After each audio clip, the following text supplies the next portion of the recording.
The hadith we have at hand today was narrated by Abu Hurairah, may Allah be pleased with him. He said that the Prophet sallallahu alaihi wasallam said, call upon Allah in supplication while being certain being answered. Ud'u Allah wa antum muqinuna bil ijaba. And know that Allah does not answer the supplication of a heart that is distracted and heedless, that is oblivious and neglectful. Allah doesn't respond from a heart with such a condition. Ask Allah Azza wa Jal while being certain of being answered. Al-Imam al-Manawi, rahimahullah, may Allah have mercy on him, said, be in a state where you deserve to be answered. And that is when you're sincere, and that is when your hearts are attainful, and when you're acting and performing forms of worship while having a strong force of hope in what Allah has Azza wa Jal. Imam al-Mubarak Furi, may Allah have mercy on his soul, says, the Prophet's statement, supplicate, make dua to Allah while being certain of being answered, this means that you have to be in a state of certainty that you deserve to be answered, such as doing good deeds, staying away from haram, and fulfilling the conditions of dua, because dua and supplication has conditions, such as your heart is present, you're not oblivious, you're not somewhere else, and you are anticipating the blessed times where Allah Azza wa Jal answers your dua, as well as the blessed places, the masjid, Mecca, Medina, as well as being in a posture that is beloved to Allah, as in the state of sujood and prostration, because then Allah would certainly respond to your dua. Ibn Rajab, may Allah have mercy on his soul, says, dua is a means of answering. So when you make dua, this is one of the means to be answered. When you're hungry, you eat food. This is one of the means of being full. So dua would be answered if you fulfill the conditions and avoid the obstacles. Because if you don't fulfill the conditions and you don't avoid the obstacles, being answered might not happen. And among the main conditions in answering your dua is your heart being present and conscious, and you're hopeful that Allah would accept your dua. Imam Nawawi, may Allah have mercy on his soul, says, the purpose of dua is to have your heart present. And part of having your heart present is that you're conscious of what you're doing. So many people, we see them not only make an innovation after salat, rather it is worthless. A great deal of people, after fard salat, Assalamu alaikum wa rahmatullah, they raise their hands and they start whispering du'as. What are you doing? I'm saying the kalima sharifa, I'm saying dua tayyiba, I'm saying this and so many things. Okay, were these said by the Prophet ﷺ? No. So why are you doing it? Isn't this an innovation? Oh no, it's something that is good. And after they do this, some of them even go to the extent of washing off their bodies and wiping their bodies. What are you doing? He said, well, I made dua, and I guess I have some form of blessing in my hand, so might as well wipe my body with it. Was this done by the Prophet ﷺ? No. So what are you doing?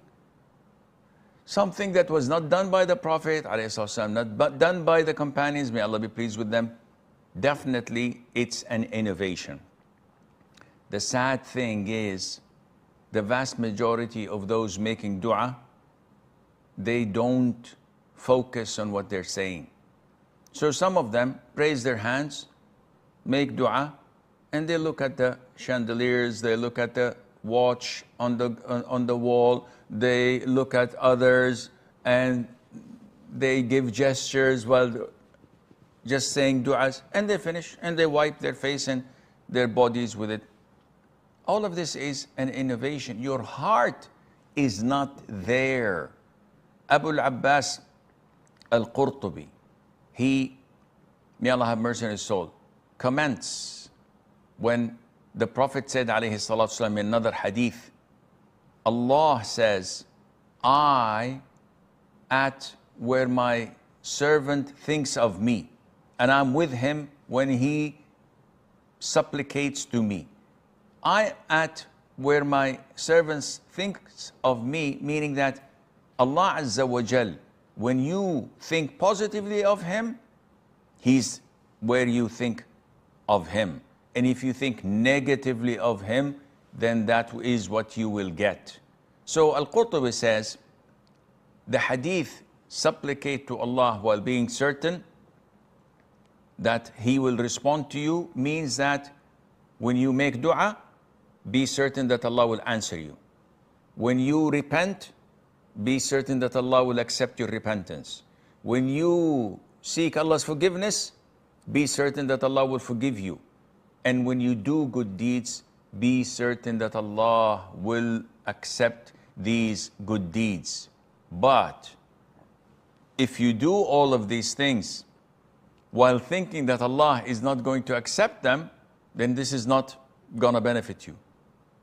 Because that is being despair of Allah's mercy. And it is one of the greatest sins to despair of Allah's mercy.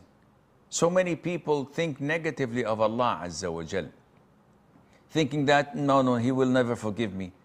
It's beyond forgiveness. What I have done is so huge, it's so heinous, Allah can't forgive me. Astaghfirullah wa atubu ilayh. This is one of the major sins, to despair in Allah's mercy.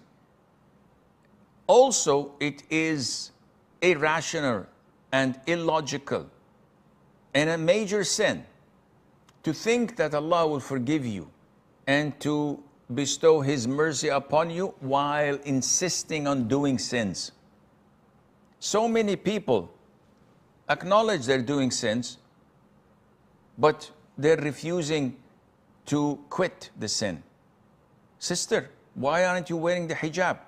Yeah, I know it's wrong, but I'm always seeking Allah's forgiveness and mercy, and He will forgive me. I know that Allah will forgive me because Iman is in my heart. Akhi, why are you doing intoxicants or doing drugs? Allah is most forgiving. Is not like you. If I ask Him for forgiveness, He would forgive me. This is utter ignorance and being fooled by Allah's kindness. And that would drag people to the creed of Al-Murji'ah, who say that it doesn't matter what we do. What counts is what in the hearts. And this is not true. If you think well of Allah Azza wa Jal, you have to do what Allah has told you to do and act upon that.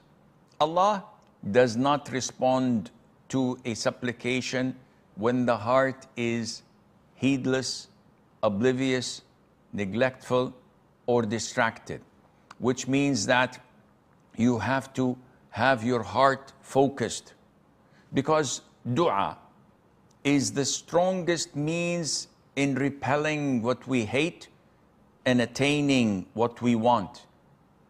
But dua may not take place, may not be answered, either because the dua itself is weak, or because the heart itself is uncertain, oblivious, neglectful, distracted, the heart is not forthcoming towards Allah Azza wa Jal.